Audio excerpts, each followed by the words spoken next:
இருக்காங்க. சும்மா எதையாவது வாய்க்கு வர்றத சொல்லாதீங்க. எனக்கு என்ன வயசாகுது அப்படியே இருக்கணாக்கும். என்ன என்னை பார்த்தப்ப 18 வயசு இருக்கும். இன்னைக்கு அப்படியா 30 வருஷத்துக்கு மேல ஆயிடுச்சு. இப்ப 18 வயசுல பார்த்த மாதிரி இருக்குன்னு சொல்றீங்க. என்னை சந்தோஷப்படுத்துறதுக்காக எதையாவது சொல்லாதீங்க. என்னை பத்தி உனக்கு தெரியாதா? யாரையும் சந்தோஷப்படுத்துறதுக்காக பேசுற ஆளானா என் மனசுல என்ன பட்டுதோ அதை நான் சொல்லிடுறேன், அவ்வளவுதான். சரி சரி, சாப்பிடுங்க. இட்லி சூப்பரா இருக்கு. அப்படியே உங்க அப்பன் கைப்பக்கம். ஆமா, சுட சுட ஒரு தோசை வைக்கட்டுமா? நல்லா இருக்குன்னு சொன்னா போதுமே, எல்லாத்தையும் சாப்பிடுங்க அம்பியா. சும்மா சாப்பிடுங்க. ரொம்ப வருஷம் கழிச்சு பார்த்துருக்கோம். அது இல்லாம என் கடைக்கு வேற வந்திருக்கீங்க. உங்களை நான் கவனிக்க கூடாதா? கவனி கவனி, நல்ல கவனி.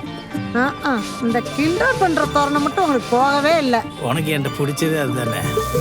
வேலை நேரத்துல சிரிக்க வைக்காதீங்க, சாப்பிடுங்க.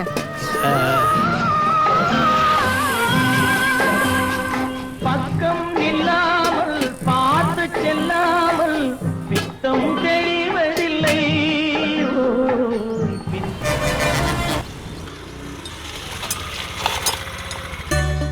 பாண்டி. வாங்கண்ணே. நான் சொன்னலப்பா, இதான்ப்பா அந்த வண்டி. நல்ல கண்டிஷன்ல தான் இருக்கு. வண்டியை பார்க்குறியா? வாங்கி 4 வருஷம் தான் ஆச்சு. நல்ல ஹிட் மாடலு. உனக்கு தெரியாததா? நீ தானே மாசம் மாசம் சர்வீஸ் பண்ற. விலை எவ்வளோண்ணே சொல்றீங்க?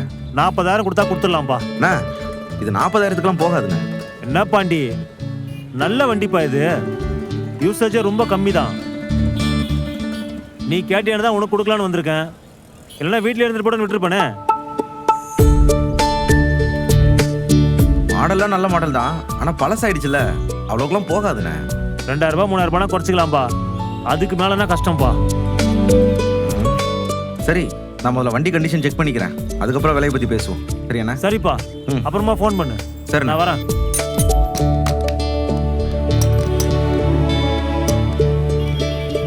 அண்ணே, செகண்ட் ஹேண்ட்ல வண்டி விற்கிற பிஸ்னஸ் ஆரம்பிச்சிட்டியா அண்ணே? ஏய், அதெல்லாம் இல்லைடா.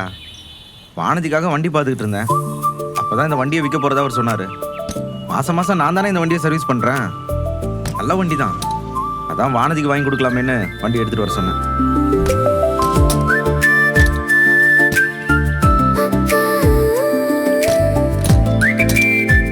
பரவாயில்லண்ணே, லவ்வருக்காக இப்போவே வண்டி வாங்கி கொடுக்குற அளவு போயிட்டீங்களா? ஏய், அவள் பாவுண்டா. தினமும் கடைக்கும் வீட்டுக்கும் நடந்து நடந்து போயிட்டு வரா. இதில் அடிக்கடி இங்கே வேற வரா. ஆட்டோ கூட எடுக்க மாட்டான். இந்த வெயிலில் நடந்து வரதெல்லாம் வேலைக்கே ஆகாது. அன்னைக்கு அவளே வேற வாயை விட்டு வண்டி வேணும்னு கேட்டுட்டா. அதான் தெரிஞ்சவங்க கிட்ட சொல்லி வச்சேன். நல்ல வண்டியே கிடைச்சிருச்சுடா.